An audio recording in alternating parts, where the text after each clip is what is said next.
Good evening. Welcome to the Masterclass. Tonight's program is Coombsville Cabernet Franc. It's a thing. I'm Jim Erda.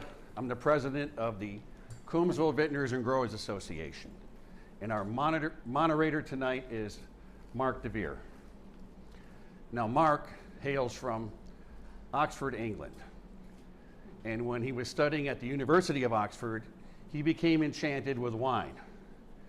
He graduated, went to work in the wine industry, and in 1997, Robert Mondavi recruited him to be the global ambassador for Mondavi Wines. Thank God he did, because he's here today.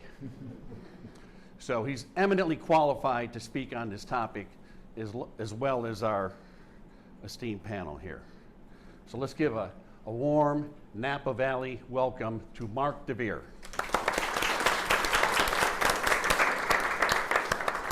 Thank you for that kind introduction, Jim. Yes, so you'll have already gathered why I do not have a local accent, but I have lived here for 27 years, up and down Napa Valley, and had the pleasure of representing Napa Valley around the world for many years now. And for the past 15 years, I have lived within the Coombsville AVA. However, this is my first time leading a seminar on the Coombsville AVA, so I'm very happy to be here.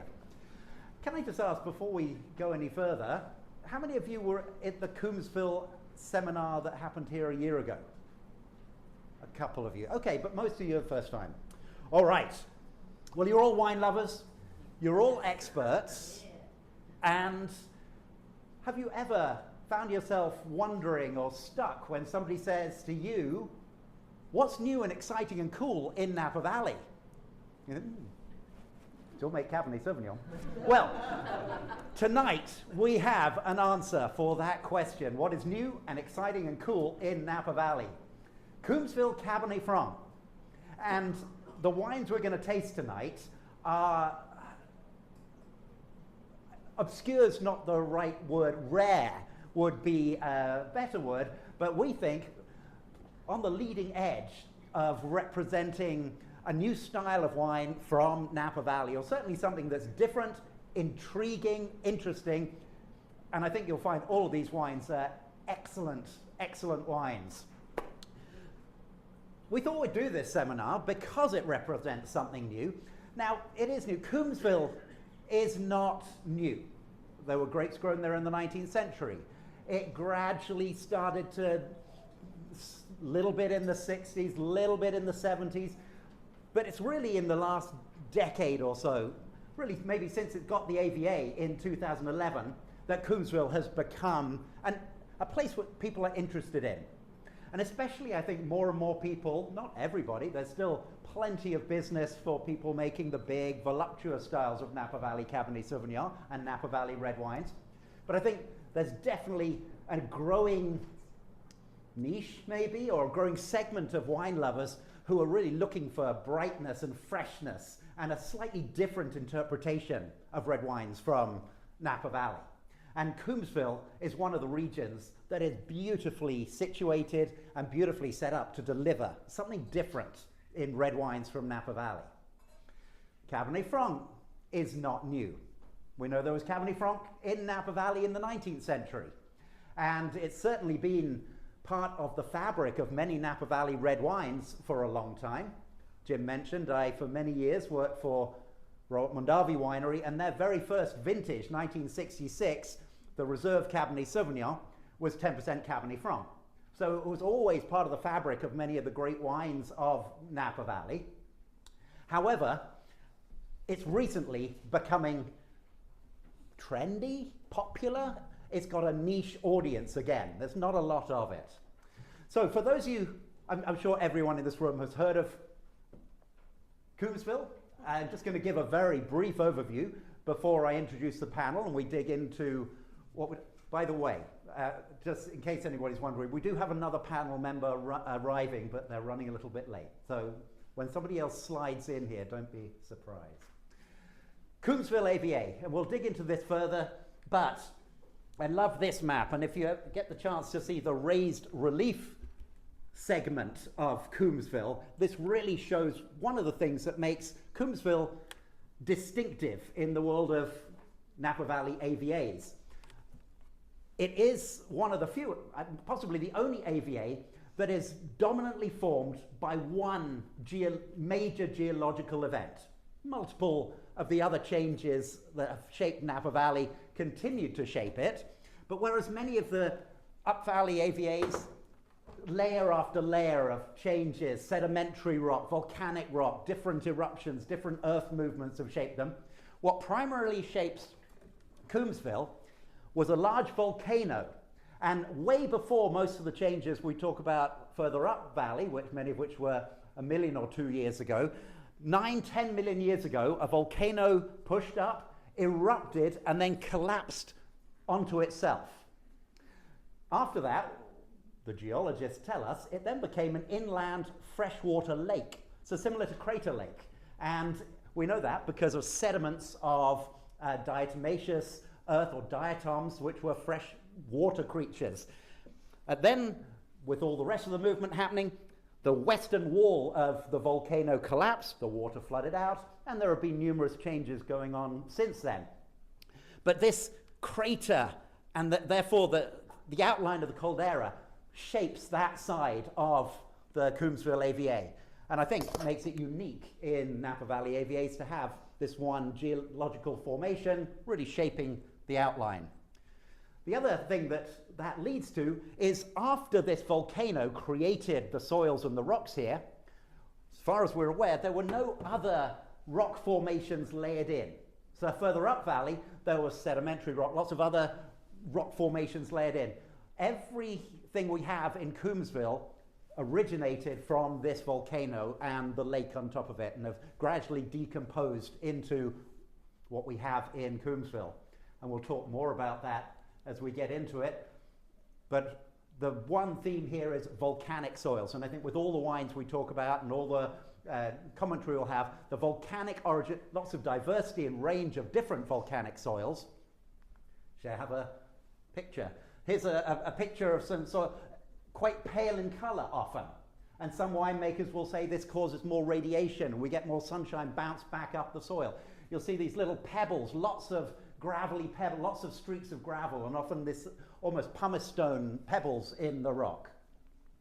Conveniently, somebody dug a hole, a large cut through one of the hillsides. And if you look at this, you can see the rock and then these big lava rocks interspersed, and you can see how deep it is. So deep, well-drained soils is one of the themes that we'll see in Coombsville, which is somewhat different from a lot of the other AVAs, certainly most of the benchland AVAs as you go up Napa Valley.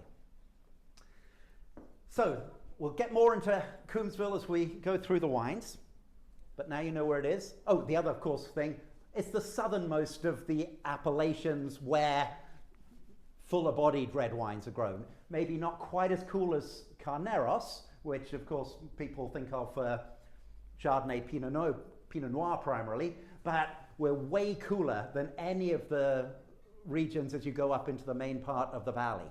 And in fact, originally, the early planters in Coombsville thought it was Chardonnay Pinot Noir country too. And it's only subsequent pioneers who have pushed forward with some of the more full-bodied red varieties.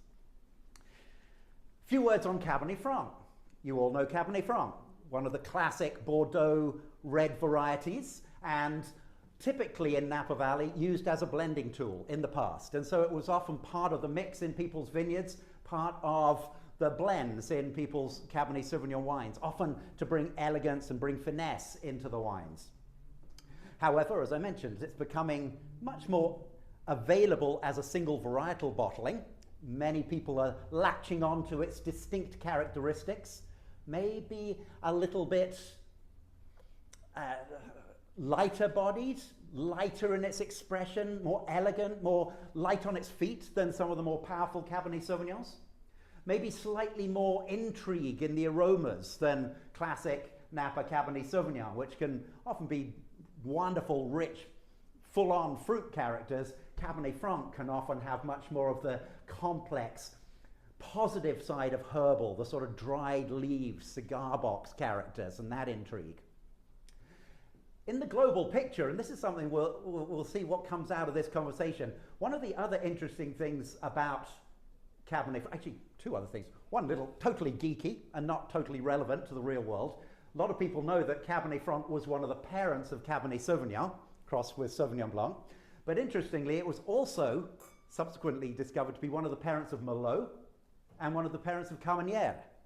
So of the 5 classic Bordeaux varieties, before the new ones were allowed in, they're all related to, 4 are related to Cabernet Franc, which makes it considered a foundation variety. So it's got pretty good tenure and lineage in the world of Bordeaux-inspired red wines.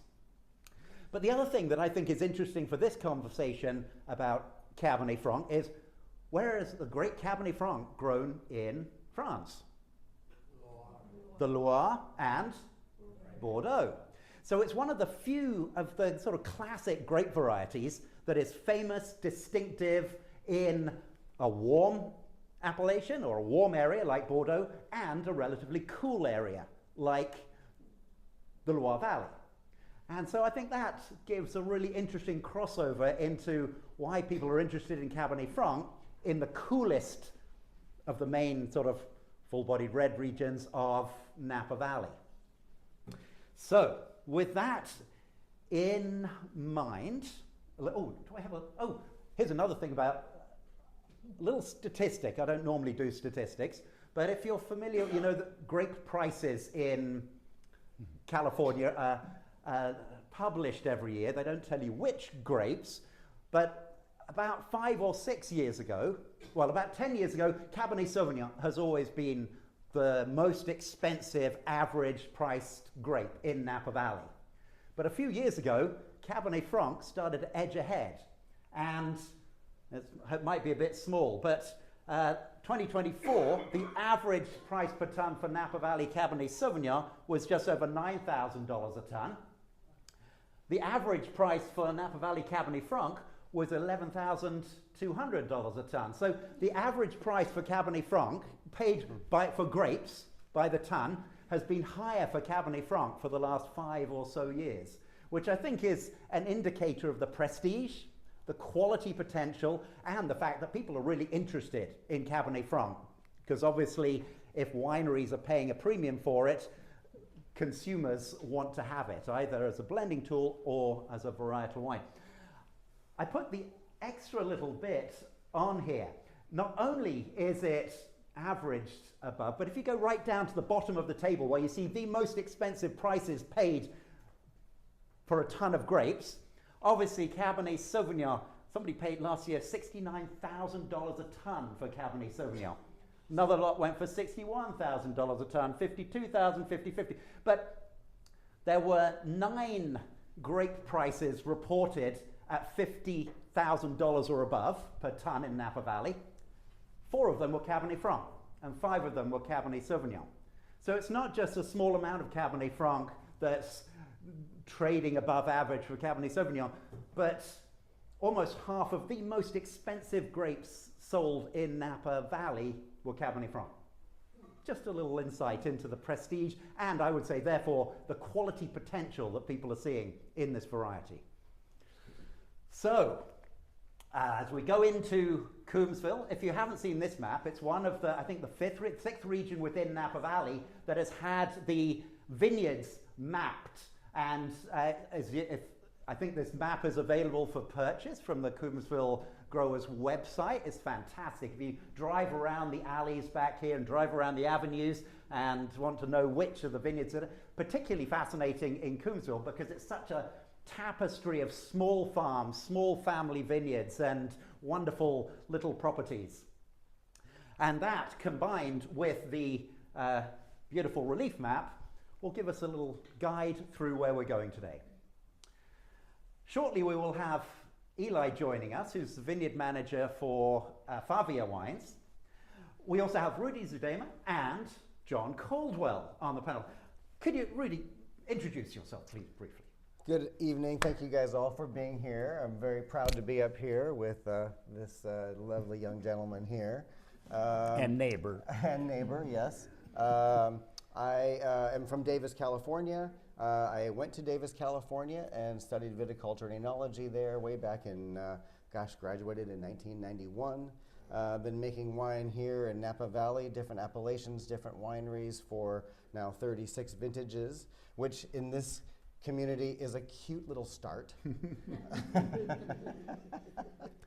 And have sort of landed now in Coombsville, where it really is sort of a swan song for me, where I'm finding so much diversity and so many different nuances that Coombsville can bring with that cool climate and the soil profiles that are there, and how somewhat drastically they change from block to block to block and produce this enormous variety of personalities and characters of wines. It's just a treat to be in Coombsville. It's really, really special. Thank you. John, who are you? My name is John Caldwell. One of the first Cabernet growers in Coombsville. And the reason I decided to grow Cabernet against what everybody else at the time was thinking about, Pinot or Chardonnay, was I did one intelligent thing in the last 40-some years. I put some hydrothermographs out on my property in 1980. And a hydrothermograph, back then it was mechanical. You have to crank it up and it went around for 1 week. Then you take the paper off and it had a little pin and it would have highs and lows. We did our highs and lows for 2 years, 81 and 82, and found out we were warmer than Bordeaux. What the fuck am I growing Pinot Noir for God's sake? So that's how come I decided to go red and with the Bordeaux varieties. Turned out good. First crop that we harvested, reds in the 86, had Cabernet Franc in it, and turned out good. Back then, you guys probably don't even remember it. There was a guy by the name of Robert Parker, and he was the main man. So if he liked your wine, you were pretty well established. And by God, he gave our first vintage a pretty good rating, and so Caldwell was off and running. Tonight, I'm here just to tell you, with 45 years of experience in Coombsville on a hillside. I mean, if you want to know anything about Cab Franc, I've been growing it since 84. 83, actually, was the first one. So that's about all I can tell you about. Well, I know that there's more you can tell us about, so that'll we will come. be back to That you, should John. come. Yeah, that should come tonight. But yes, historically, one of the last surviving vineyards from the 60s is the Haynes Vineyard, which has some magnificent old Chardonnay and Pinot Noir. Bill Cadman started making some wine in the 70s. Frank Farella planted Cabernet Sauvignon Merlot in the late 1979. But John is really the pioneer in the 1980s and the first to make Cabernet Franc a thing and to start making his own wines, and really the pioneer of Coombsville as we know it today. So very happy to have you here, John. And glad to be here, kids. So, and I'll stay all night if you want me to.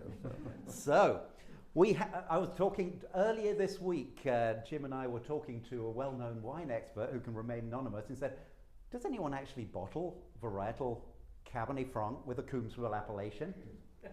Well, look at the map in front of you. The map in front of you. So we have a wonderful lineup of wines. Just to let you know where you're going, you have a tasting list here. These wines are all small production. Some of them go even below what you would consider small production, to tiny production, but they are all we've got some barrel samples at the end, but they're all commercially sold wines. But I think going to be a fascinating lineup. With such small productions, we were lucky and grateful to get whatever we could get from different wineries. And I think the good thing about that is it's given us a range of vintages to look at. So there's never one right way to arrange wines in a lineup for a tasting. So what we have done is started with the older wines and moved forward. We'll finish with the unbottled barrel samples, so the youngest wines.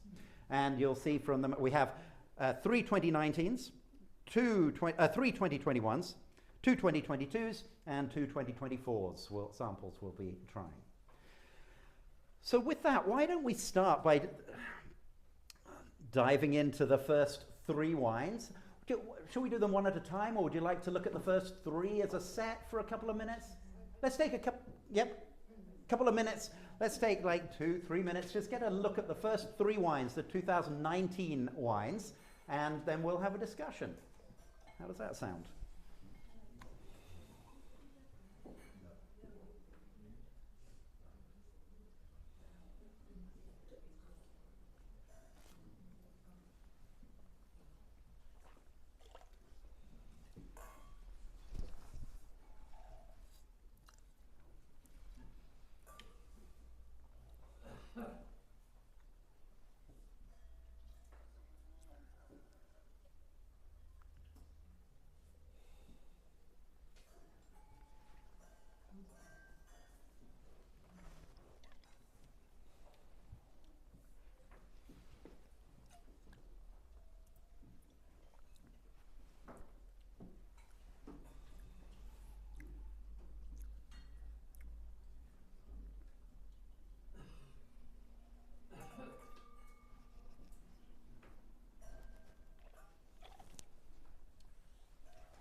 Three is, well, Cave Series is its own brand as part of Shady Brook. But I was told it doesn't need Shady Brook on the listing, is that correct? Either way is great. It's from the Shady Brook Vineyard, but under the Cave Series label.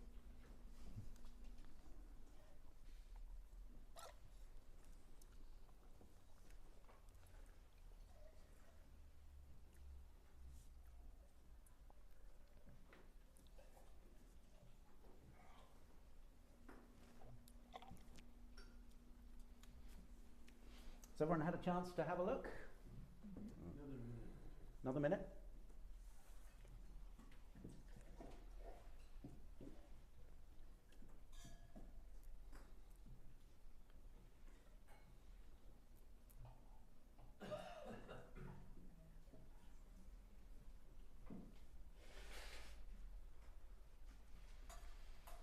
Well,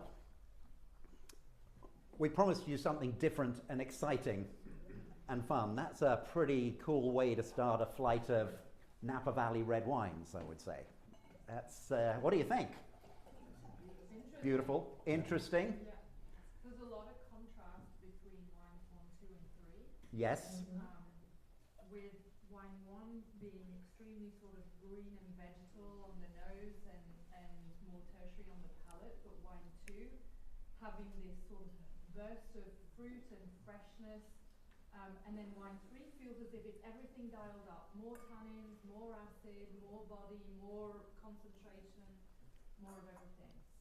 Like it's almost 3 equals 1 plus 2.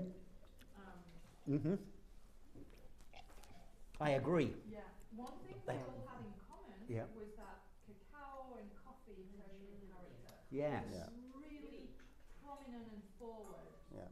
Yep. Yeah. Well, I might say that 2019 was a lovely vintage for Coombsville. It was one of the vintages that I appreciate very, very much, and that's a very late harvest vintage. I think when we are blessed with being able to harvest in late October or even November, there's not so much extreme temperatures day to night, and the vines get a chance to just relax and truly just ripen and mature their fruit in a much more calm and relaxed fashion. Not having to sprint across the finish line in early October, but to kind of limp along, so to speak. But the flavors just kind of continue to develop, and that maturity truly happens. I think the other benefit that we have with Cabernet Franc is growing our own Cabernet Franc. The Franc vines in general throw a lot of fruit. It is not unusual to get 5 or 6 tons per acre off of Cabernet Franc. And if that doesn't ripen, you really get those weedy, vegetal, and herbaceous flavors. If you're XYZ grower number 5 and you're getting $11,000 per ton, nothing goes on the ground. Sorry, winery, you have to deal with this herbaceous, vegetal stuff.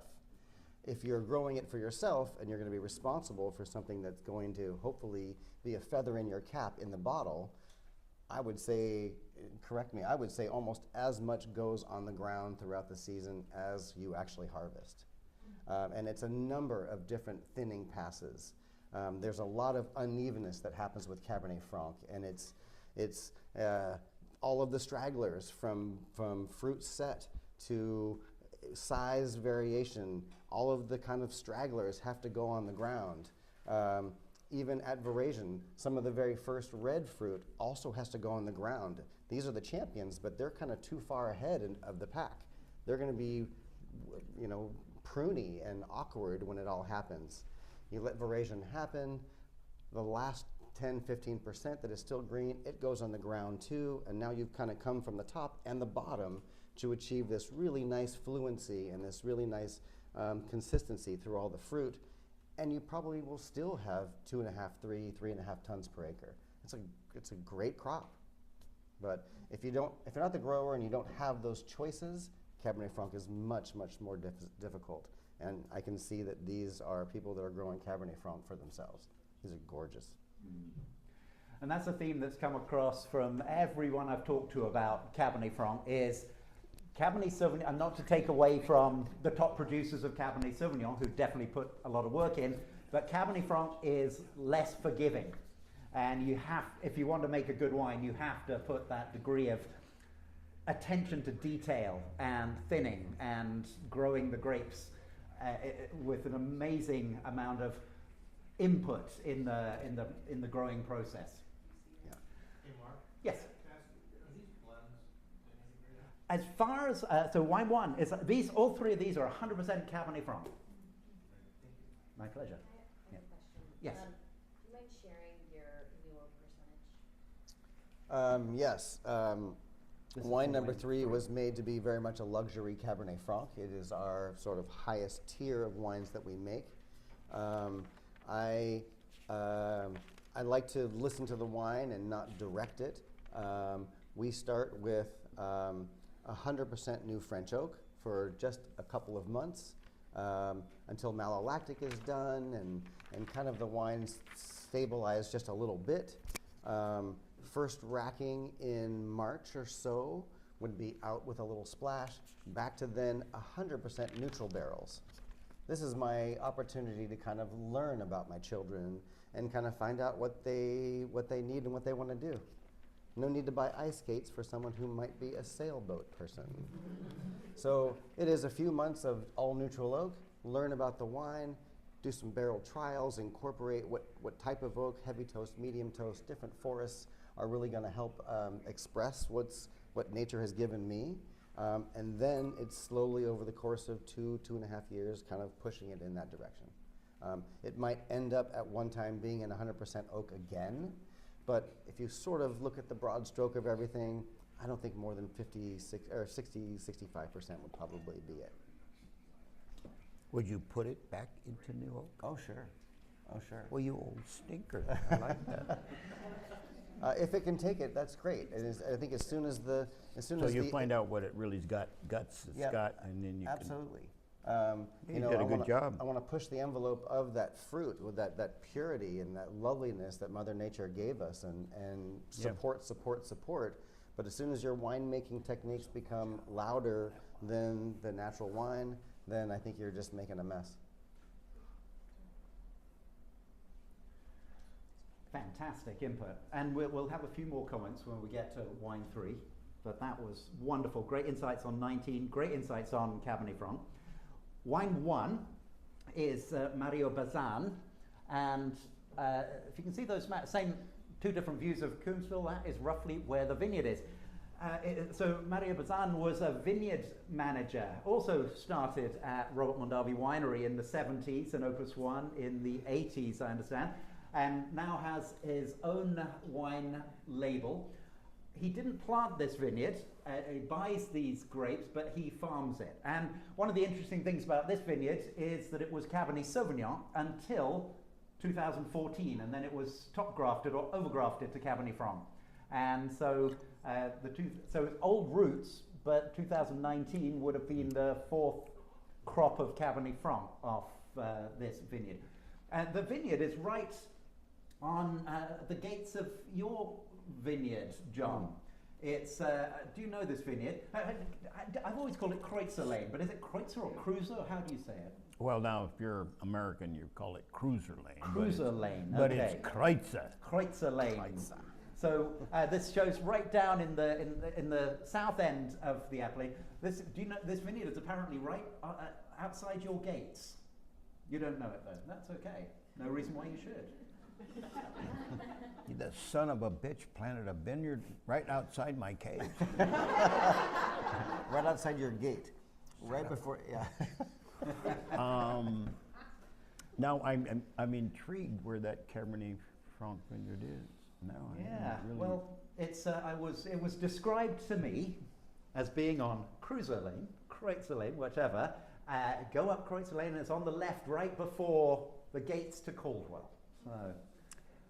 Well, that's remarkable. I didn't even know that was there, for God's sake. So we said some of these were small production wines. That's a small production vineyard. The oak regime on this, by the way, is 100% new French oak, meaning both barrels were new. Yep. So there were 2 barrels of this wine made. So we had about 1 ton? You had about 1 ton? Probably. Yeah. Oh, that's great. Well, I got to tell Mario he did a great job. It's quite fun, isn't it? It does have some of that herbal, leafy character, but for Cabernet Franc, I think that's acceptable. It's a valid expression Absolutely. of Cabernet Franc, I agree. and it's got plenty of fruit. The fruit's not underripe. In fact, it helps sort of pop some of those red fruit characters that Cabernet Franc can have, or some styles of Cabernet Franc can have. And to have a Napa a Napa red wine with that intensity and presence on the palate, that's that sort of delicate and light-bodied, is quite unusual. And I think a lot of character there. So, fun place to start. Wine 2, we're going a little further north in the AVA, and if you have ever driven south down Vichy Avenue, when you get to Hagen Road, the vineyard right ahead of you has some old, which is roughly looks like this. I stole this from the website. I hope that's okay. Borrowed it, I should say. So this is Arrow and Branch. The Arrow and Branch winery is over on the west side of Oak Knoll. Fantastic facility if you ever have a chance to visit, either as a professional who wants to see a cool winery or a great hospitality program there as well. However, I think the original estate vineyard, certainly the estate vineyards that this wine comes from, is Cabernet Franc from Coombsville, and it's 40-year-old vines, so old vine Cabernet Franc. And I think this is a fascinating wine as well. I think my notes say 50% new French oak.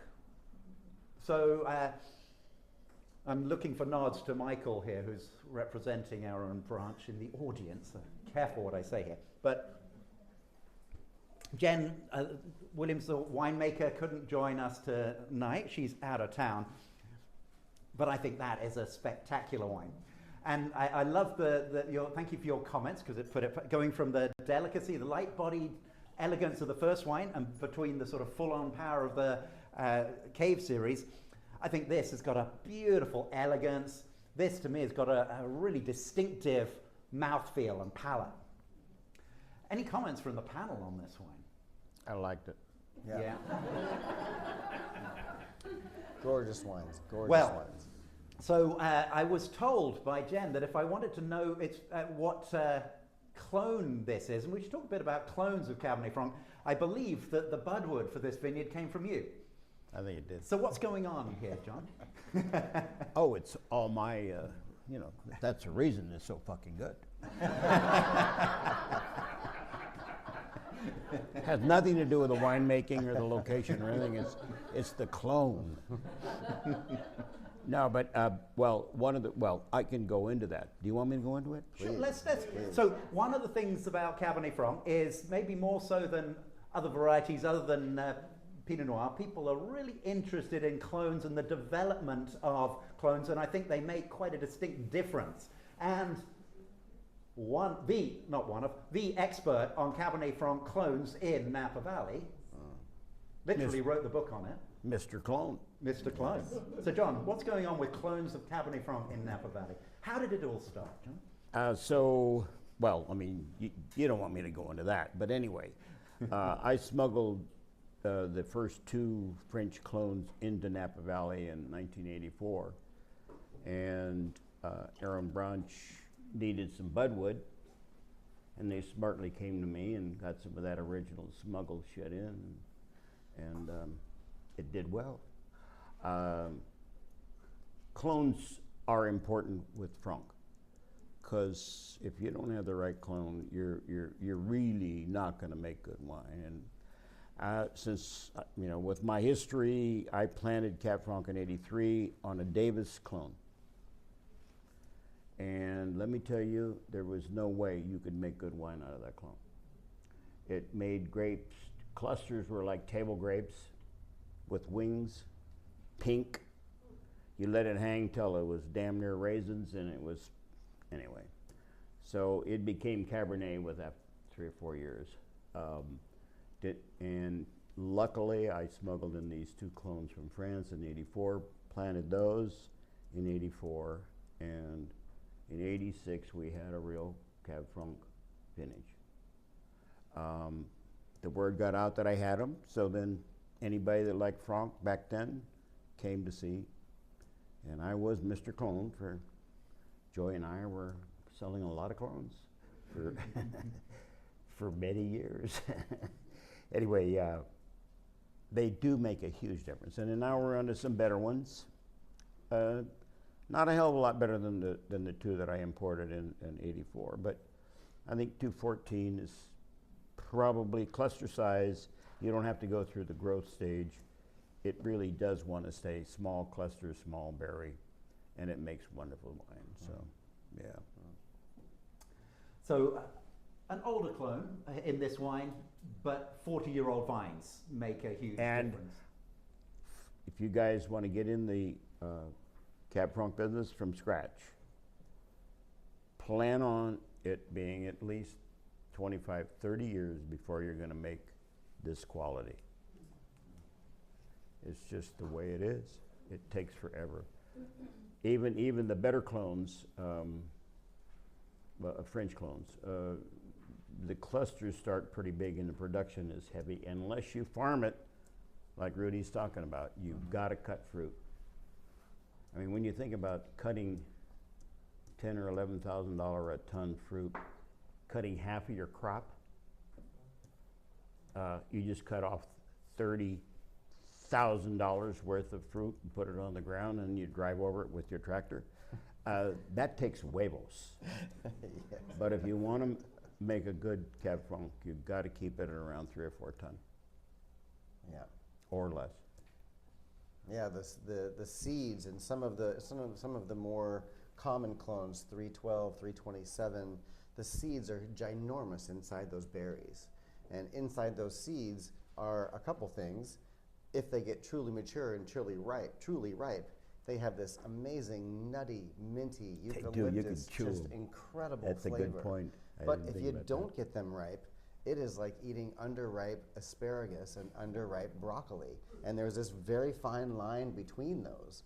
And if there are those inconsistencies of early bud break or early flowering fruit, early veraison fruit, late veraison fruit, if all of those differences are in those seeds also, you sort of have you could possibly have a disaster going on in your tank. I like to be able to go to the Cab Franc, take a whole bite of the whole cluster and chew it, and have it be delicious. Have it be nutty and fresh. None of that alum powder, mouth-drying vegetal flavor. And then I'll wait a week after that because Cab Franc scares the crap out of me. I'm sorry, it scares the shit out of me.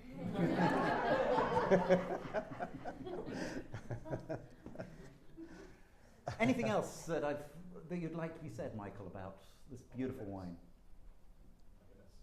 It's magnificent. Many cases of that wine. This is really the best of what we produce. We make another wine called Right Bank Blend, which we make a bit more. This is a special little passion project for us all to really showcase the potential of Cabernet Franc in Coombsville. We believe, this is the place to be growing this variety, just in terms of volcanic soil. We have a beautiful little hillside. That's my favorite wine we make. So, yeah. It's gorgeous. Well, thank you for sharing it with this event. And wine 3, Rudy, you already told us about the attention to detail and your farming and your barrel program. Anything else? How does Cave Series fit with Shady Brook, just for everybody's? So yeah, we have sort of 3 tiers of branding at our winery. We have a brand called Rap Ranch, which is the welcome to the property. Some Pinot Noir, some Chardonnay, a Cabernet Sauvignon that's a blend, a Bordeaux style blend that are very, I think, comfortably priced, comfortably textured, and again, that's the welcome to the program. Then we have the Shady Brook Estate brand, which is a little bit more vineyard specific, a little more varietal specific, much more refined, much more classic in its textures and styles, a little bit more collectible and built slightly for aging. And then we have the Cave Series, which is our ultra premium luxury style. So coming from all of our estate vineyards that are all in Coombsville, kind of cutting those different cloths from the same vineyard is challenging, super, super fun. How the Cave Series comes from is more, it's a selection of a tank selection, kind of mid-fermentations. So of these clones, the 312 and the 327, we have a few different blocks of them. We might pick those blocks at a couple different times, do small tank fermentations, 1.5 tons, 2.5 tons, 4 tons, and kind of along the way think we've got some gorgeous Cabernet Franc here that's luscious, beautiful acid. Let's take half of that juice out and let's make something that might fit a Shady Brook or a Rap Ranch blend at some time or another. Let's leave the rest in the tank. So we might have 100% of the skins and seeds with only 50% of the juice, and now it's like making half a cup of tea with a tea bag. You're getting this really big extraction in this almost clumsy expression of Cabernet Franc. This is where the thickness comes. This is where the density comes from. This is why we can kind of push those envelopes with wood. And we've got a lighter version too that we oftentimes kind of back off that thickness and back off that clumsiness, because awkward wine is awkward wine. You can make a caricature of Cabernet Franc, but that's kind of annoying sometimes. I want to make Cab Franc with character, not just overblown. But again, being able to kind of have those options in our brands and within our property is such a treat to do. How do you sell your wines? Like, where do you distribute? We're 100% direct. We only sell either in the cave or on our patios. You guys are all welcome to come join us on our patio. We have a beautiful place. It's at the very end of 2nd Avenue. We overlook the Napa Valley Country Club's back 9. We recently acquired the old, formerly known as Italics property. So starting in 2022, we'll have maybe some other projects going on, but that cave area, that overlook, that real view of what the caldera is now is absolutely stunning. So there's a lot of amazing places in Napa. This is for sure one of them. Yeah, if you've not been there, it's absolutely stunning. This picture, also borrowed from your website, starts to do justice to it, but it's also, I wanted to include this picture partly because this is part of the story of Coombsville that I didn't mention already. Whereas when you drive up the valley, it's valley floor, fairly flat, sloping, benchland, whatever. When you go out into Coombsville, these wonderful undulating hills, and it feels so much more like you're in the country when you're out there. So it's a visually very different part of Napa Valley as well. Well, that was a pretty powerful start for 2019. We now have 3 2021 wines. So let's take a couple of minutes and look at wines 4, 5, and 6. So Mark, is Eli here? Is that Eli? I don't. Oh, hey, Yeah, Eli. exactly. Come on in. Sorry, I didn't see Coming you in. back there. Welcome, Eloy McElroy. Yes. Yeah. Why in the hell were you waiting out there? I wanted you guys to Damn, cover I wanted you everything in here. before I got here. I wouldn't have waited. No, just kidding. Good to have you here. Eli, everyone else introduced themselves already, so please introduce yourself to the group. Hi everyone, I'm Eli McElroy. I'm the vineyard manager for Favia Wines. So I just started with them, so it's kind of a new group for me, but was really inspired by what Annie and Andy were doing over there. And so, you know, I had been at Harlan Estate, Bond and Promontory for 18 years, and I kind of realized if I wasn't going to make a change, I was going to retire there. And what they're doing over there in Coombsville is super exciting to me. And yeah, so anyway, that's kind of my story. Excellent. Yeah. Well, we're glad you're here. So next flight, a mini flight, 3 2021. So wine 4, the Covert, wine 5, the Paul Hobbs, wine 6, the Scolon. Let's take a couple of minutes, taste these, and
Has everyone had a chance to have a quick look at those three?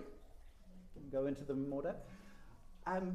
As we go into this flight, could our panel give us some thoughts on the 2021 vintage in Coombsville to start with? Cooler. Thank you. Cooler. Cooler. And yet in a cooler vintage, these wines none of these show any sign of underripeness. Right. Late pick, end of October, early November.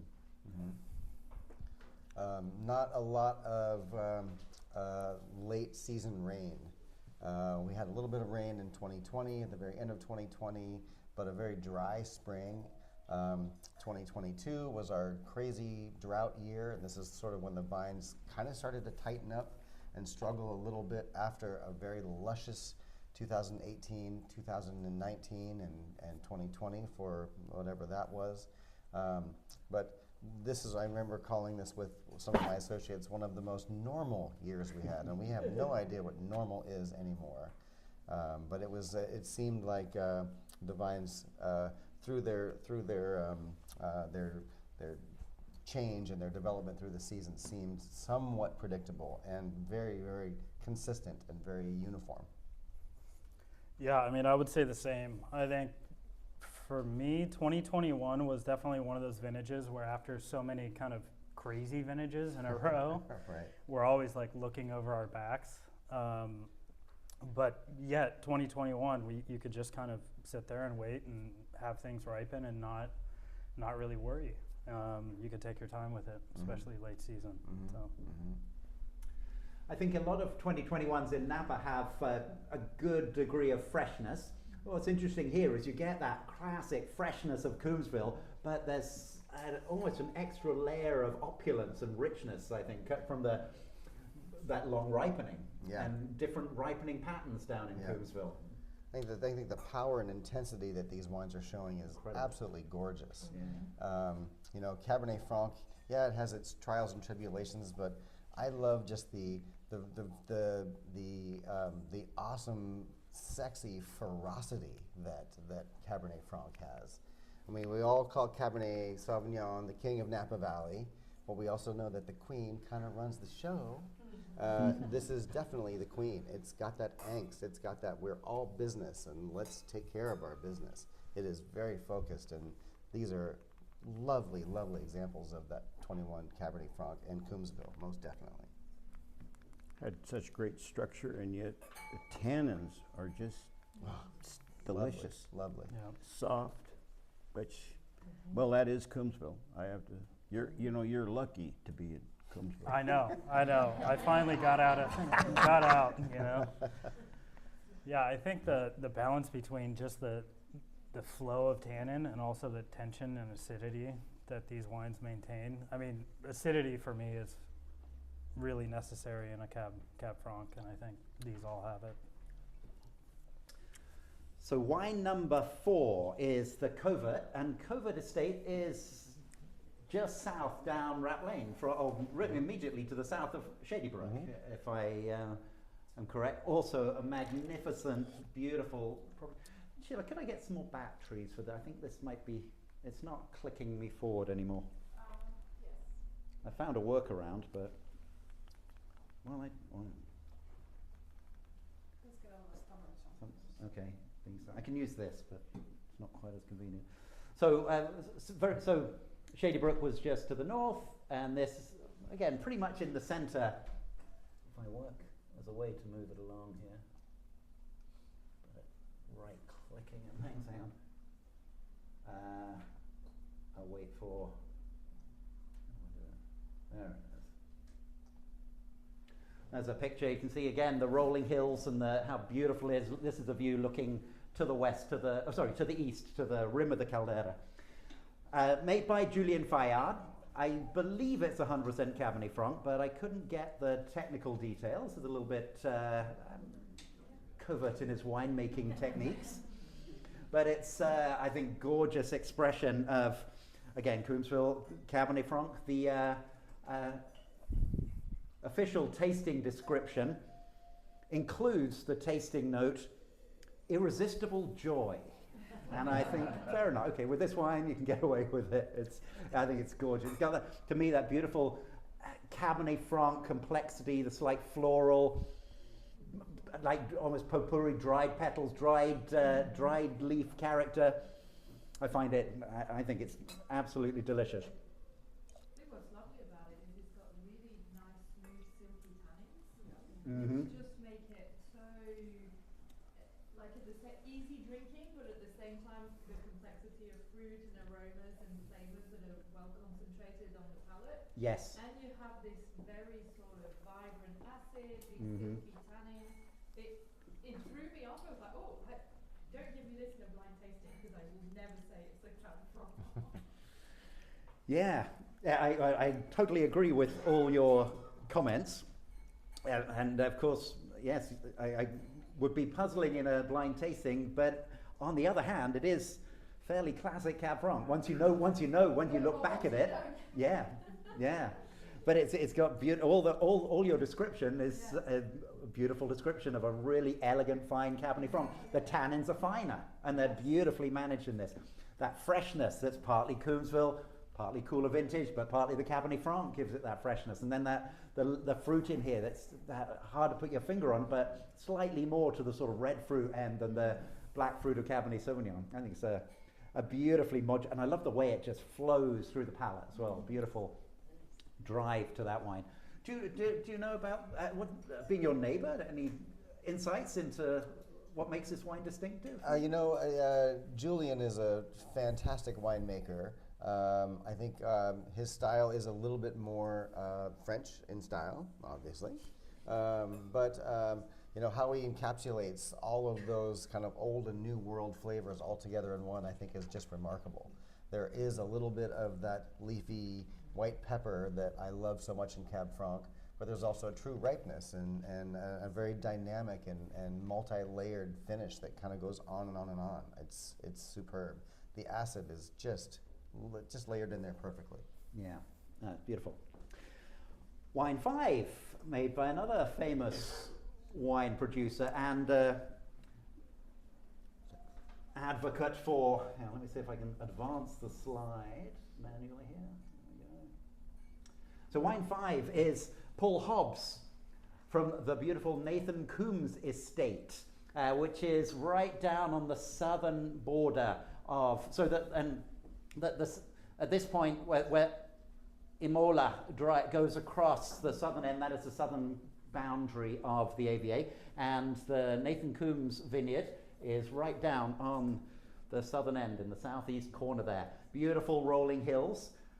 This Cabernet Franc was planted in 2007, so before Paul Hobbs bought the vineyard. So his vine's beginning to get some nice vine age.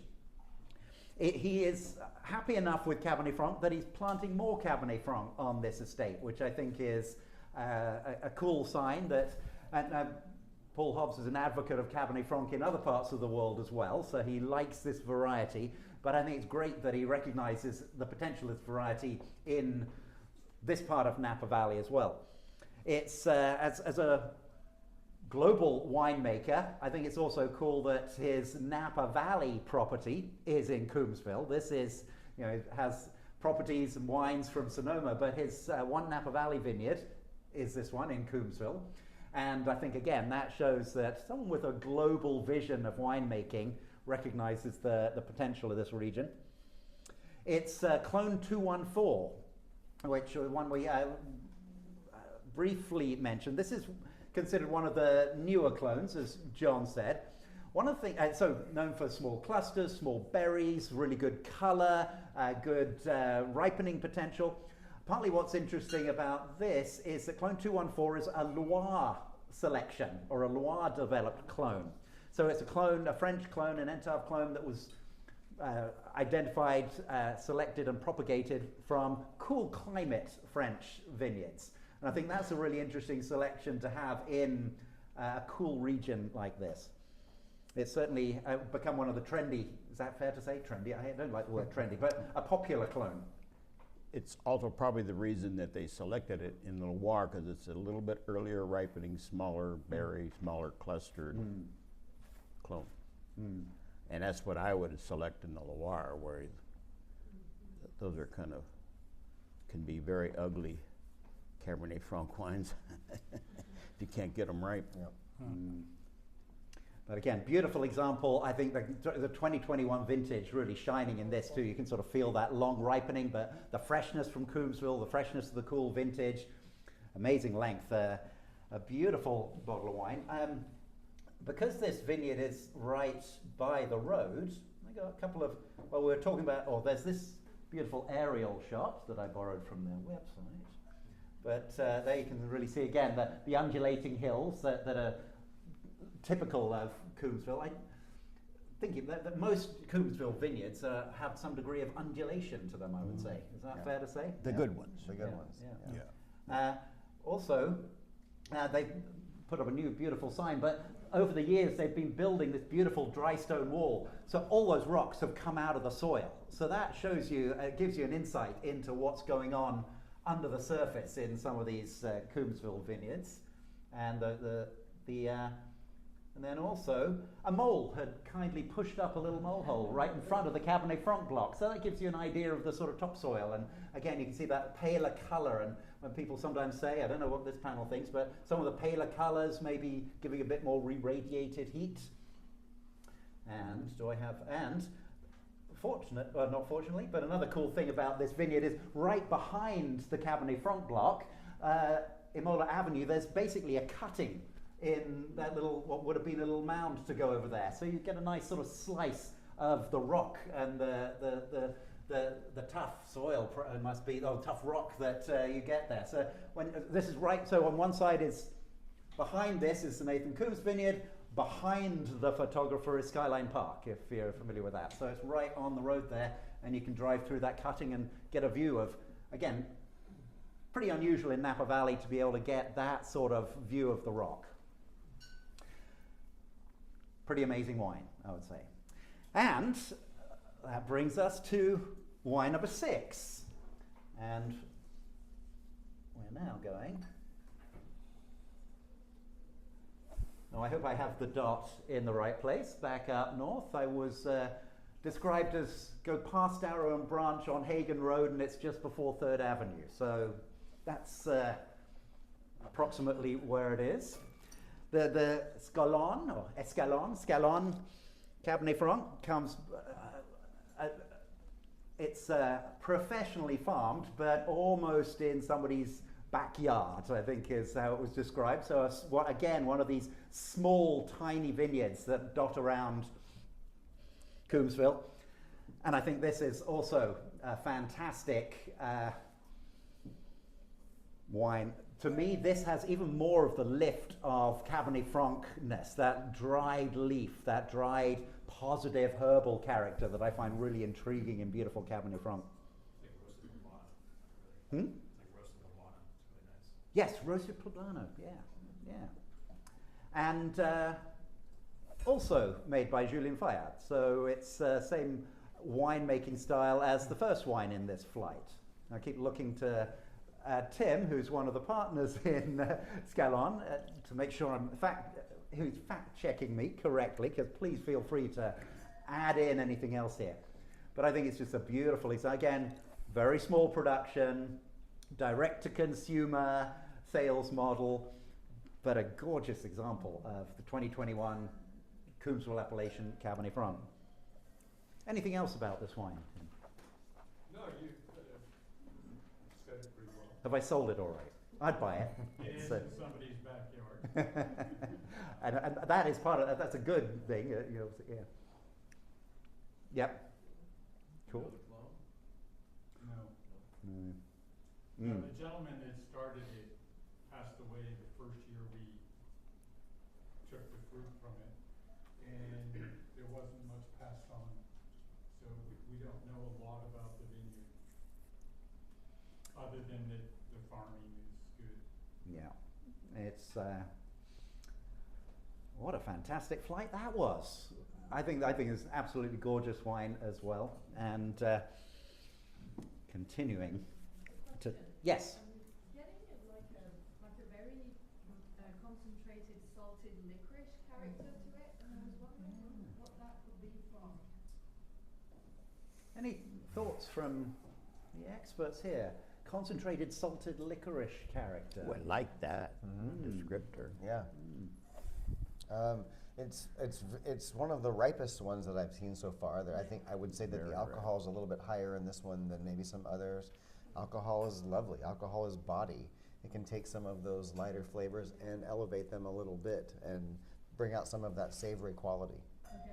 I was wondering whether it had anything to do with the site elevation or maybe getting some, I don't know, some sort of marine breeze that comes in that leaves a bit of saltiness, or Well, the type of soil we all get that. That's why we're in Coombsville, because it's yeah. 98 degrees during the day, and we like when that breeze comes in, and we laugh at all the people in Oakville and Calistoga for having to sweat for a couple more hours when we can go out to our patios. That's why we pay the crazy prices. But I don't know if the saltiness. It could very well be soil soil connected, where that savoriness comes from. But I can't be certain. Okay. Oh, can you use this? I'll use that. I'll see the clicker on. Got it. Thank you. And a couple of other thoughts around that. I'm not saying this is why, but I think that part of what that licorice character is the wonderful savory characters that Cabernet Franc can have. And I think that's partly the Cabernet Franc in a cooler region like this. I think that freshness, the cool freshness that Rita was talking about being Coombsville, that ties in there. But one thing, a word that hasn't been used yet, but is often used with Coombsville wines, is the minerality. And I think that maybe that saltiness, that minerally character is often used when describing Coombsville wines. Some people would say it's because of the strongly volcanic origin to the soils, and there are lots of different variations on that volcanic soil, but often volcanic soils can give what's perceived as minerality, and that could be coming in there too. Beautiful wine, and again that polish that the cuvette had too. I love that, the fun having that bracketed by those two wines. Now the next flight of two wines is going to be interesting as well. We have two 2022 wines. So take a quick look at wines 7 and 8, and then we will discuss the vintage.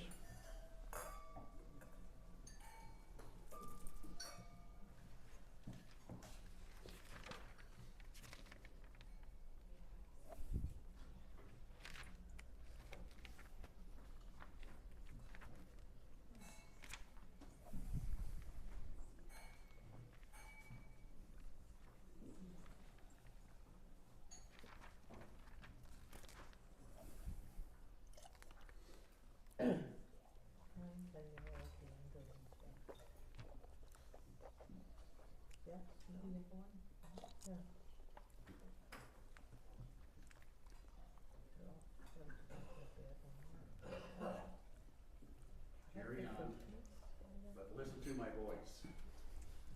I want to invite you all to discover Coombsville. It's our grand tasting. It's this Saturday from 1 to 4 o'clock at the CIA Copiat in Napa. Buy tickets, just go on to their website, which is coombsvillenapa.org. I'm hypnotizing you. No. But if you really enjoy these wines and want to taste, or you can't make it, please put the invitation out to your friends on social media. We do have tickets left, and we want to spread the word. So, thank you very much.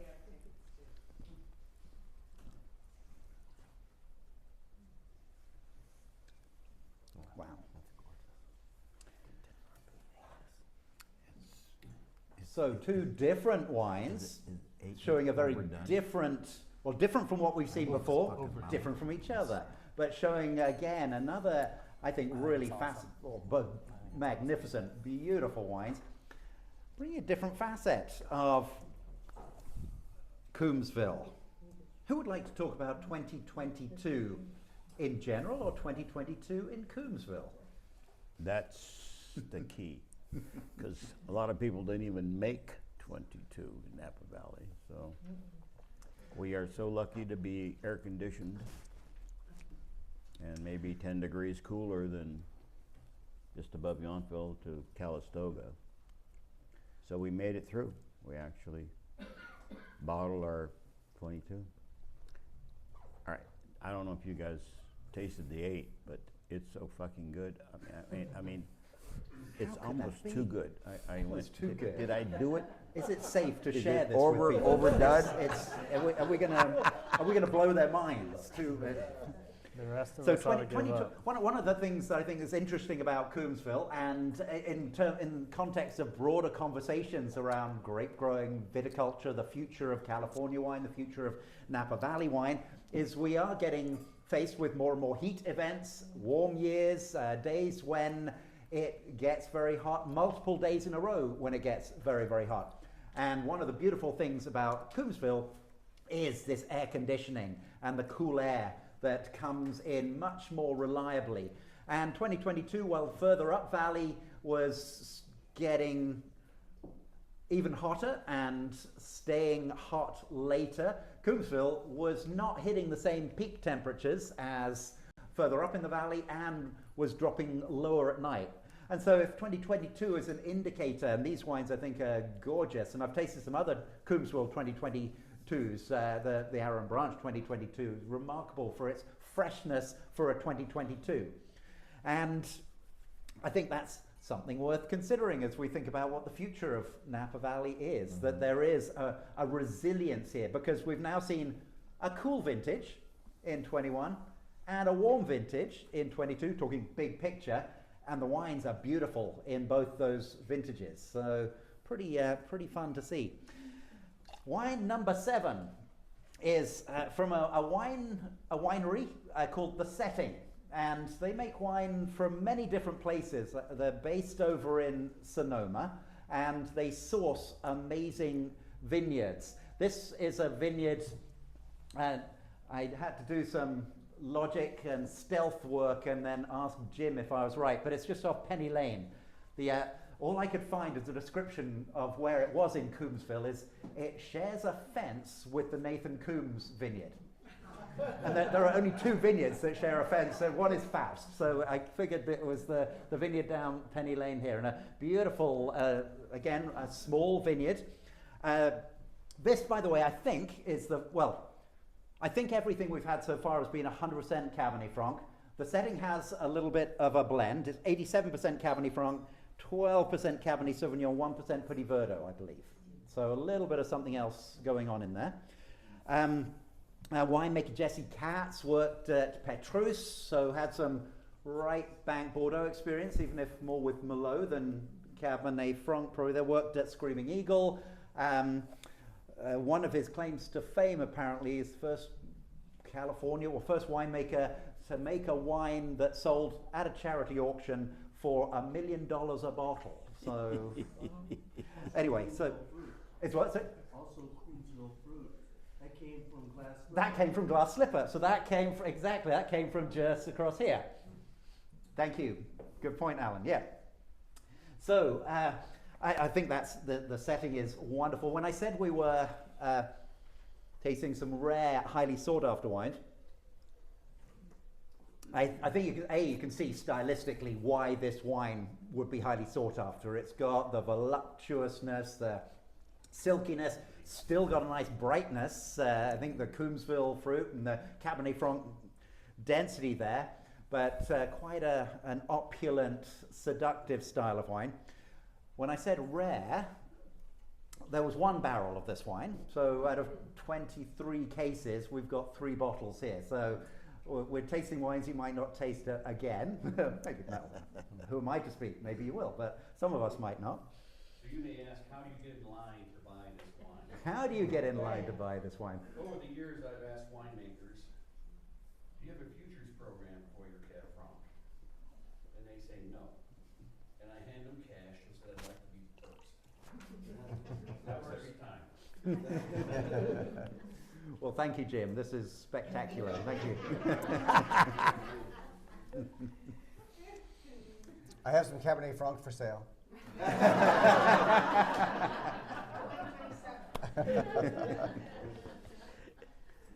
And then, wine number 8.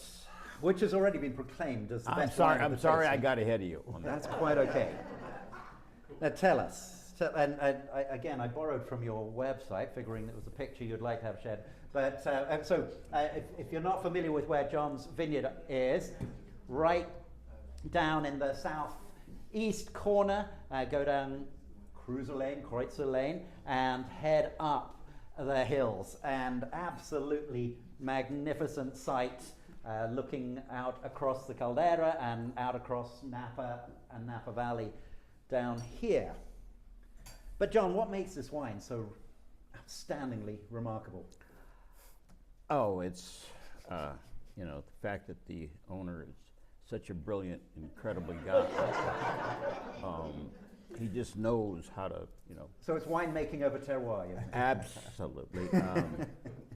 But really, boy, aren't we getting a real feel of Coombsville here? All of these wines have been the mouth, the finishes are wonderful, and that's Coombsville. So terroir. Yeah. I can't take credit other than maybe the clone a little bit, and What clones do we have in buying that piece of ground. What's that? What clones do we have in here? You got 214 and 332. Yeah. Cool. So, Probably a little 21331. 312. 312 too. Yeah, I got some of that Yeah, say you do. because they got both of my clones back then. Right. Yeah. question on the new oak. How much new oak? 100%. 100%. Yeah. Yeah. It's okay, but it handles the oak. I mean, it's a monster. I mean, it's a big wine for Kevin. All your wines are very supple, very soft. Yeah. I think maybe the 22 showing it especially. But despite that ripeness, there's beautiful freshness and. Well, I'm glad you say that because I thought maybe I overdid it this year, but it's. It's definitely ripe up front, but the freshness that comes through on the finish, I think, is for a 22 lovely. Yeah. Yeah. I mean, 22 was most definitely a challenge. I mean, we did have some of the hottest days that I have ever had in my 30 plus years, where it was 118 for a couple days. Where Did you hit 118? And we had 118 At your place. and it was bookended by some really nice cool days at 115 and 114. So I mean, it was really 6 or 7 days of blistering heat. And even in Coombsville, I think we fared okay, but that's a pretty big hit in the throat for vines. And so when it came time for picking, there was this sort of balance between underripe fruit, because the maturity wasn't there, but you have this pruny, very overripe quality too. And these have seemed to kind of slice right in between and find a really nice balance with them. But I applaud these for really speaking to that vintage. We're in Coombsville is in a place where we get a very specific expression, vintage to vintage. And to me, that is refreshing. It takes a little bit of load off of my back that we're not trying to make Coca-Cola. It doesn't have to be the same every single year.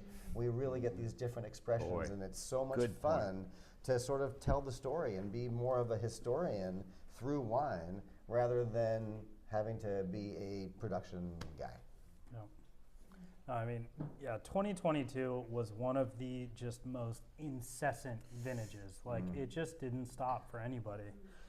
And I think going back to that, I think someone mentioned the soil color. I think stuff like that actually helps in those situations.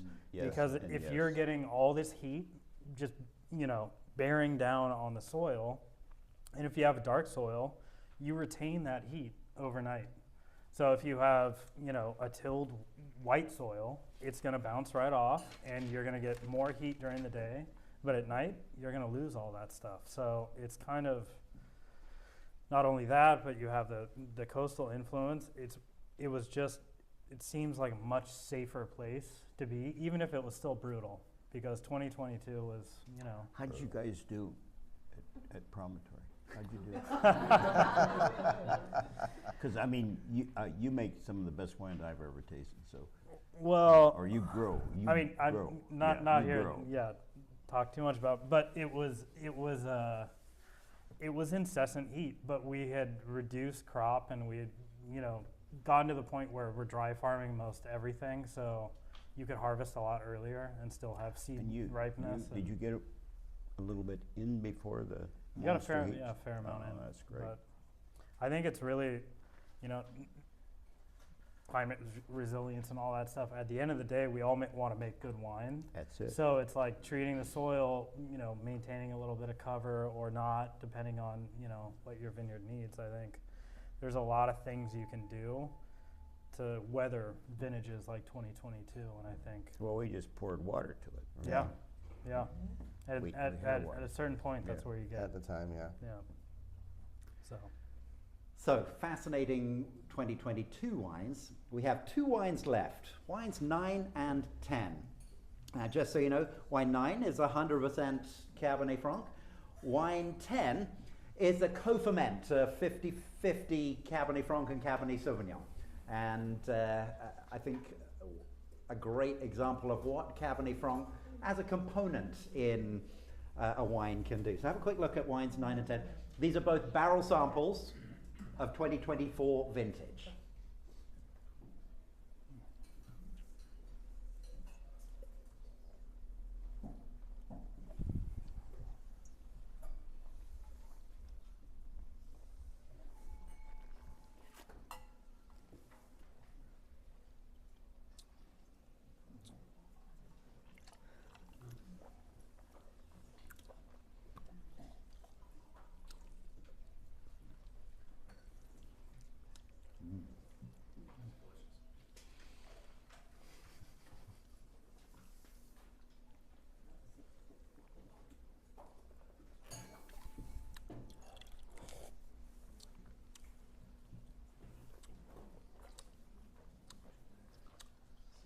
I'm glad I have a toothbrush in my car.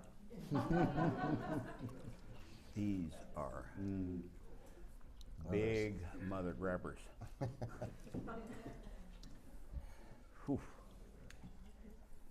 After that, We're professionals, you're used to tasting barrel samples. Yes, they're hefty and full-bodied, but for barrel samples, I think they're gorgeous. I would gladly drink a glass of this with dinner tonight. I think they reveal the quality and their potential in terms of maturity because That's of a lot that of saying. density and you can feel those oak tannins are very present. And Yep. they're kind of dominating a little bit and they need to mate with the wine tannins and come together, but it really showcases that longevity potential and development that's Yep. going to come over the next few years. I agree. Yeah. so And longevity in the next 2 years, one of the things some people ask is, well, because Cabernet Franc sometimes considered a little bit lighter than Cabernet Sauvignon, sometimes people say, well, will it age? And in my experience, in my opinion, good Napa Valley Cabernet Franc can age magnificently. It doesn't have to have the power of and density of Cabernet Sauvignon to have the ageability. And these, I think, yes, you can see, they got a long future ahead of them already. Absolutely. You know, one of my mentors from a million years ago said, you have got to make pretty babies. And if you make pretty, balanced babies, they're going to grow up to be beautiful, mature wines at some time. I like If that. you push it a little too soon or you try and be too aggressive, you make an ugly baby, well, guess what? Old and ugly someday. These are beautiful babies. The balance is already there. The connection between fruit and acid and tannins is already starting to harmonize. And in general, 24 was, I mean, don't tell any of my clients this, but a monkey could have made wine in 2024. They're just absolutely stunning. There was such uniformity and such this type of balance. We have a really amazing vintage to expect in a couple of years here. And you, big time wine taster, what do you think of these? What do you think of these wines? I mean, these are monsters. They are monsters, but I think they're very approachable already. Oh, I And love that. I think what's amazing about them is the way they show so much freshness and yet so much approachability as well. Yeah. And that freshness is woven in, that brightness is woven in from the very moment it hits your tongue, and it's just got this lift all the way through on the palate. What's a vintage that from your past 20 years that you could kind of say that you tasted something this youthful and with this expression that ended up being fantastic? What would you compare this to? I think some of the 13s had this sort of freshness, that tension, but I think a lot of the 13s had, certainly compared to this, had stronger tannins, maybe. Whereas this has got that freshness and density, but the tannins are a little bit finer. Yeah. Which could be because I'm probably comparing Cabernet Sauvignon, if I think to- back to yeah, my sure. that library. Up Valley Cabernet Sauvignon would be my reference point there. But I think some of the 13s had this intensity and brightness and freshness early. Sure. What would you say in either of you in Coombsville? What vintages would you compare to 24? Well, I tasted the 24 today out of the barrel, and it's like, what? Yeah. It is delicious, and it's what, 8 months old? Yeah. Yeah. It's great. It's great because you like it. That's what makes me feel good. remember. John, wine 9. Why is it so good? It's got good balance. There's I thought you were nothing gonna that say it's the sticks fruit. out. It does have great balance. Yes. Nothing sticks out, and then you've got this wonderful long, and it's still in my mouth. I mean, I can't swallow it away. You'll notice that although the slide changed to refer to this as the Nyman Cabernet Franc, the little red circle did not move. And so this wine also comes from John's vineyard. Yeah, unfortunately. But made in the So, same winery, but by a different hand and a different winery. And Drew, who was actually in the room with us today, He might want to comment on that. he might want But to. you can't go into one of those long dissertations. Well, John put you up to it then. Well, Come on, as Drew, tell us John about was this wine. saying, it's from his exceptional site, Block 10, Cab Franc. The interesting thing about the pairing as well is with the Fabia, I use Cab Franc to go with my flagship, my Cab blend. That's why I produce it. I don't produce it just to have an exceptional Franc. So this will likely make it into my red wine. But when I put blends together, sometimes a 0.5% difference can make a wine go from an A to a fail. Sometimes 30% doesn't move the needle. So we'll see if there's a little bit of Franc that doesn't go into the final flagship blend. I'll bottle this separately. But this is 100% new French oak, this barrel. Terenceau, heavy toast. And this was before I did SO2. I just pulled it 2 weeks ago before, like, Mallow was complete and timing was good to pull a barrel sample for this tasting. I think it's fantastic, and the way it's made to have so much beautiful flesh, but already a lot of complexity, even like 7 months after harvest, and just that intrigue on the nose, the mouthfeel and the texture, I think is beautiful. I was at first shocked when I tasted this with Drew, and he said, one of my secrets is late harvesting, and I said, there's no way, because it's so bright and so fresh to me. And yet fully mature fruit, but again, partly Coombsville freshness, partly I'm sure the winemaking expertise that allows it to have this beautiful ripeness, but complexity and a really intriguing feel to it, and certainly that sort of freshness of Coombsville. Beautiful wines. And then, wine number 10. We put it last in case you were late, Eli. Oh, yeah. Well, vineyard manager shows up late, smelling like sulfur. Tell us a bit about wine number 10. Well, so wine number 10, the Immaculate Vineyard, Jim's here, right? So this is a blend of Cab Franc and Cab Sauv. Because this came, because the quantities were so low, it kind of necessarily had to go into a fermenter, the same fermenter. So it's a co-ferment. 2024. So I think that generally we do have a lot of Cabernet Franc sources at Favia that we're always trying to keep separate. Like, we love Cabernet Franc so much because of everything that's been described tonight. And I think Cab Sauv can be kind of you can put it in a supporting role, but we always want the Cab Franc to be like kind of the thing singing. It's really hard not to do that because of how much we kind of all geek out on it and are interested in it. So I think, you know, this is a good example of the two coming together, but still maintaining that Cabernet Franc, just so much acidity and freshness on the nose, but also just a little more flow that the Cab, I think, is bringing Were they to picked it. at the same time? It literally went into the same tank. So it's that is a little unique because, you know, Where was this vineyard?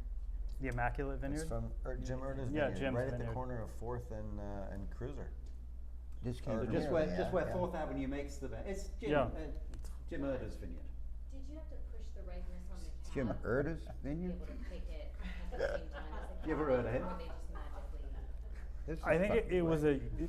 from what Andy told me, it was a very unique situation where they were actually both in a really good place. I think that's pretty rare, but 2024 was pretty forgiving, I think, as everyone said. That's pretty rare that those two things happen. Usually you have to, depending on, you know, how you know, early summer is, you have to wait one way or the other. But I think, yeah, it was pretty unique. Yeah. And co-ferments, honestly, like co-ferments, I when they're love doing when they're it. from the same place, even if you're compromising on one thing or the other, they always have something interesting to say. And I think, yeah, I wish there was more years where you could do more, you know, multi-variety co-ferments, Yeah. because it's never the same as blending. It's not the same as, you know, you make a Cab Franc and then you blend in Cab. You know, sometimes that co-ferment can bring an extra layer of just seamlessness. Yeah, it's almost like you're making another variety. This Right. is a Cab Soft Franc, not a Yeah. you know. But oftentimes they don't ripen at the same time. You might pick the Cabernet Franc first, put it in tank, let it sit for a week, and then in comes the Cabernet Franc, and then you throw it on top, and then you do that. So it's very unique that they came in at the same time. That is Right. definitely a rare situation. But Yeah. wow, this worked out famously. And this vineyard, by the way, so what people were asking where it was, it's right where 4th Avenue makes the turn if you're coming north from Skyline. And it's just back there. Some of you who've been around the valley for a while might remember an old friend of mine, sadly deceased, Clay Gregory, planted the original Cabernet Franc here in 2004 with cuttings from John, again, as is much of the Cabernet Franc around here. And then, Jim, you put in some 214 in 2018, yes? A 6-year-old now. That's correct. So, two clones, old clone in from 04 and 214, 6 years old now. Yes? I have kind of a nostalgia question in that there was a producer a couple of decades ago of Cab Franc in what's now called Coombsville Stonefly. If anybody's familiar with that producer. Yes, Yes? that's the Arrow Ranch Vineyard. That's the what? That's the Arrow Ranch Vineyard. Okay, great. Same place. Thank you. You just solved the So it mystery. was, It's like a the original lost owner was love. Stonefly, Yes? and then Tony Soder bought the property. He made Little Creek Cabernet Franc from that place, and now Arrow Ranch. Okay, very good. Thank you. Yes? Question. No, Andy's not here to answer this, but when you're doing a co-fermentation, how the heck do you know what proportion of Cab Franc versus Cab to put into the fermentation? That's, I mean, The logic is the other way around. It's not making a blend, it's a co-fermentation because the whole vineyard went in. There wasn't enough Cabernet Franc to have one small tank and enough Cabernet Sauvignon to have its own small tank. So it is a co-fermentation so that it's basically it's not a classic field blend, but it all went into one tank because the whole vineyard was picked on the same day and went into one tank. So it is what it is by nature of the vineyard going into one tank.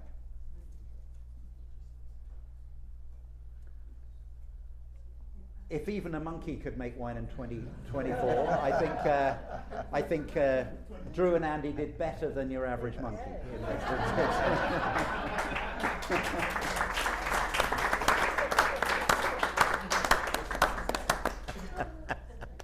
What a fantastic lineup of wines. If I might mention to Bill, he said, I came to this because it was so niche sounding. And yes, Coombsville Cabernet Franc sounds pretty niche. We've tasted some really rare wines, but certainly for me, and I hope for you, this has given, I think, a pretty cool insight into something that's definitely a thing, as it were. It's definitely a variety that is capturing the attention of serious winemakers. Clearly some of it's still going into blends and being used as a blending partner, but really cool to see the people who are bottling it as a single varietal wine and accentuating the character. What do you think of Cabernet Franc in Coombsville? Any comments, any thoughts? It's a thing. It's a thing. It's really eye-opening to see that there's distinct diversity across the different wines, across the different vintages, and you just don't expect that from such a small AVA with that same great variety. So you can see there's a lot of love that goes into looking after the vines, and then there's also a lot of love and passion that goes into the winemaking process, because these wines are really beautifully made, all of them. So yeah, I was not expecting this, and I'm quite blown away. I was blown away. That is a And good I'm response. not, and Pretty that's cool, coming isn't it? from a non-Cab Franc lover, so it's not my grape of choice. Yeah. And so I'm blown away. Right over here. Yeah, actually, this comment and question, I think that what's interesting is that overall there's a core theme of, like, these are Napa Valley wines, there's a density, there's a plushness to them, there's a ripeness, there's some very pretty, thoughtful oak usage, but I think the core theme, like, there's freshness through all of them, which I think is really interesting. Yeah. And I'm assuming that speaks to both Coombsville and Cabernet Franc as a varietal. And I guess one thing, let's get a quick question. And what's so cool too is that obviously it all kind of ties back to your vineyard. And so one thing I was kind of wondering was, aside from, how do you say it, your planting of this varietal and sourcing, budwood from your vineyard, I guess how long ago did this kind of become a thing, if you will, where there was kind of like this growing recognition that this varietal has a lot of potential in this area? So like the last 5 years, was it like a watershed moment, or what, I guess I just want to understand that a little bit more. You want me to answer that? Yeah. I would say it took the vines almost 30 years to develop this kind of character. And once they get around that age, you don't have to thin them anymore. They just know what you want. And it's about 3. Yeah. It's about 3 tons. And that's when in fact, it really kind of blew our minds about 2015, 16. Like, what the fuck just happened with the Franc? Yeah. And I'm not shitting you. It really was that vivid, a transformation when they decided, what the hell? I'm going to make good wine. I'm not going to produce a lot of grapes anymore. And it really turned into something that we really started to focus on. And, well, it blows my mind. It's getting better than our cab, and we got good cab. Thank you. I might add that I think we're also finding out where Cabernet Franc does and doesn't work. You can kind of throw it out there anywhere, but you're going to have some throw that garbage out. from I mean, this a is few big time, places, guys. and Don't plant it if you don't know that it could work. Yeah. You got to have some vineyards in your area that show that you can do it. Don't try to be the. I lucked out. In a way, yeah, absolutely. I lucked out. I You had just no clue. Yeah. And I think that also talks a little bit more about the price of it. Cabernet Franc or Cabernet Sauvignon's everywhere. Cabernet Franc is in a lot of places. Good Cabernet Franc is very hard to find and very rare. And when you do have that, yeah, you can ask a pretty penny for it. That's kind of why it has become the darling that it has. And I also think about your freshness comment. I think that is a little bit attributed to where Napa Valley is going as wine. I think we want to drink it kind of anywhere, anytime, any place. Not only when she, has osso buco cooking for 6 hours in a row, but I want to stand around the counter and drink great wine and eat yesterday's leftover pizza and have it be awesome wine. So I think that there's a reason for that freshness and that brighter acid and those softer, easier everyday wines that are going on. What really impressed me about this wine, yesterday I mentioned to you, Jim, you asked me about the character of Coombsville. What impresses me about Coombsville is its consistency overall in producing wines of purity. And when I looked at these wines first, I was kind of surprised at the density of color. I mean, my notes are inky, dense, full, on the color. When you see those kinds of colors, you don't often expect to see the brightness on the nose in some cases, but on the palate in virtually all cases. There's a brightness and a freshness and that comes, from the grape and also from the area that is kind of counterintuitive when you look at the density and the color. Mm-hmm. Would you say Coombsville, well, a lot of people get a lot of colour in Napa Valley, but do you think Coombsville has the potential for greater colour than other parts of Napa? We have never worried in 40 years about color. I mean, our first vintage in '86 of the reds was black. It's not too hot. It's not too hot. And hot, takes color out. Yeah. It's a long growing season. I mean, it's not uncommon to pick in November in our vineyard. It's and if you have charted, like we work with wine X-ray, and it keeps growing and it just keeps going and going and going, and before it finally, that's when to pick, when it finally drops down in anthocyanins, and oh my God, it's been a real pleasure for me to be there. This is cool, but you don't have to worry about your fucking ground. You just grow grapes, do a good job, limit your production to 3-4, and make great wine. It's that winemakers that do it. Like Nyman back there. He's really into making great wine, and fuck, he knows just how much to put here and there. But most of it comes from the ground, from the terroir. Like the French. I thought the French were bullshitting us. I really did. Until I really spent a lot of time there, and terroirs. What do you say? I mean, it's the deal. And we have a lot of terroir. Yes, we do. Yes, we do, sir. In Coombsville. Yes, we do. Well, this has been excellent. I have had a fantastic time hosting this. I'd like to thank our panel, Eli, Rudai, John. Thank you all so much for sharing your wisdom, passion. Well, what's it? Thank you. Thank you, Jim, for pulling this together. You've no idea how much work this took for Jim. Absolutely.